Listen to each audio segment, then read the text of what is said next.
காணும் கிணத்து காணும் போட்டுக்கிறாங்க. திமுக கட்சியே காணோம். திமுகவுடைய நிலை பரிதாபமான நிலைக்கு போயிட்டது. அமித்ஷாவுடைய கணக்குக்கெல்லாம் நாங்கள் பதில் சொல்ல முடியாது.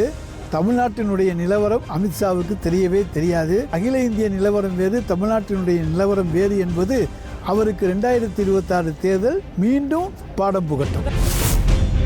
ஒரு தமிழனை எல்லா மாநிலத்தை சார்ந்தவர்களும் ஒப்புக்கொள்கிறார்கள், தமிழ்நாட்டுக்காரரை தவிர. இது எங்கேயாவது நடக்குமா? தமிழக முகமூடியா? தமிழக முகமூடி இல்ல, உங்களோட தமிழ் பற்று என்ற முகமூடி தான் கிழித்து எரியப்பட்டு கொண்டிருக்கிறது. இன்றைக்கு இந்திய துணைக்கண்டத்தில் நம்முடைய இந்தியாவின் தனிப்பெரும் சிறப்புகளான கூட்டாட்சி தத்துவம், மதசார்பற்ற தன்மை, இவைகளுக்கெல்லாம் மிகப்பெரிய ஆபத்து விளைந்திருக்கின்றது. பன்முகத்தன்மை என்பது பழுதுபட்டிருக்கின்றது. ஆயிரக்கணக்கான ஆண்டுகள் இந்த சனாதன தர்மத்தை அழிப்பதற்காக பல்வேறு திசைகளில் இருந்தெல்லாம் உலகம் முழுக்க இந்த நாட்டுக்கு வந்து இந்த தர்மத்தை அழிக்க முயற்சி பண்ணாங்க.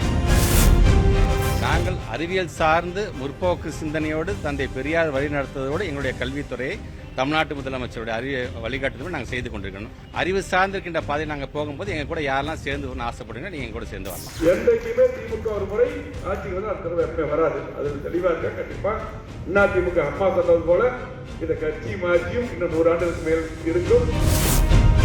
ஜனவரி மாநாடுக்கு முன்பாக நிச்சயமாக ஒரு தெளிவான முடிவு எடுக்கப்படும்.